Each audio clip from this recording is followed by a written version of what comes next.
Women's premier लीगमध्ये कालचा सामना दिल्ली कॅपिटल्स विरुद्ध गुजरात जायंट्स यांच्यात रंगला होता। प्रथम फलंदाजी करताना गुजरात जायंट्सने WPL 2026 मध्ये दिल्ली कॅपिटल्स विरुद्ध 209 धावांची खेळी केली। सोफी डिवाइनने वादळी फटकेबाजी करत 95 धावांची खेळी केली। अवघ्या 5 धावांसाठी तिचं शतक हुकलं। त्यांच्याशिवाय ॲशले गार्डनरनेही कमालीची अर्धशतकी खेळी केली। या खेळाडूंमुळेच गुजरातचा संघ मोठी धावसंख्या गाठू शकला।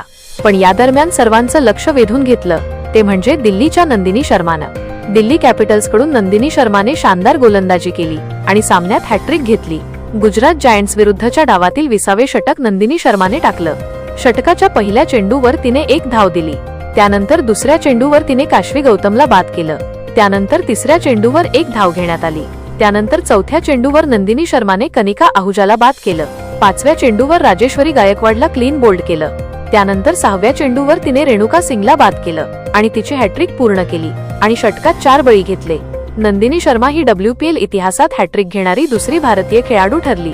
याआधी हॅट्रिक दीप्ती शर्माने WPL 2024 मध्ये दिल्ली कॅपिटल्स विरुद्ध घेतली होती। आता नंदिनीने तिच्या उत्कृष्ट कामगिरीच्या जोरावर हे मोठे यश मिळवले आहे।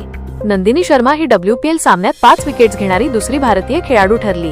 आशा शोभनाने UP वॉरियर्स विरुद्ध 2024 मध्ये सामन्यात 5 विकेट्स घेतले होते। नंदिनी ही चंदीगडची एक प्रतिभावान भारतीय महिला क्रिकेटपटू आहे, जी तिच्या वेगवान गोलंदाजीसाठी आणि देशांतर्गत T20 क्रिकेटमधील आपल्या कामगिरीसाठी ओळखली जाते। 20 सप्टेंबर 2001 रोजी जन्मलेल्या नंदिनीने देशांतर्गत स्पर्धांमध्ये चंदीगड महिला संघाचे आणि आंतरविभागीय सामन्यांमध्ये उत्तर विभागीय महिला संघाचे प्रतिनिधित्व केले आहे आणि एक नवी तरुण गोलंदाज म्हणून सातत्याने आपली ओळख तयार करत आहे।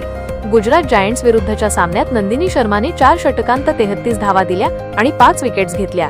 तिने 20व्या षटकात पूर्णपणे वर्चस्व गाजवलं।